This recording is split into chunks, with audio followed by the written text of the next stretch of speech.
The US spends more per capita than any other country in the world on healthcare. Usually when people buy things in the US, they assume that the more you pay, the better the quality. And that's the case in most aspects of the economy, but in healthcare, it's almost the exact opposite. Well, it's interesting because the way our healthcare system is set up, there's an inverse correlation between cost and quality in the US. As a matter of fact, very often the more you pay, the lower the quality. Let me illustrate. Let's say you have two doctors, an experienced surgeon that does 500 procedures a year and an inexperienced surgeon that does, let's say, 5. Take the experienced one. He might take 25 minutes to do a knee replacement. If he comes across a complication, he's seen it 100 times, he's got no problem. You're still in and out in 30 minutes. Now, both the hospital and the anesthesiologist bill by 15-minute units, so you only have half an hour of time.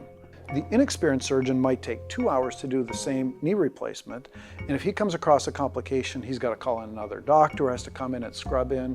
You're under anesthesia for 2, maybe 2.5 or 3 hours. And you've got more OR time, more anesthesia time, and because you've been under anesthesia for over 2 hours, maybe even 3, you might even need 1 or 2 nights overnight in the hospital. So those bills all add up. So that's why you have an inverse correlation. Why don't people notice it? In the US, most of us think about our deductible or copay only. And if you have somebody that has, let's say, a $5,000 deductible, and they have a choice between 2 surgeons, the charges for the experienced one might only be $30,000 because of the relatively small amount of time in the operating room, while the inexperienced one is going to have charges of maybe $90,000.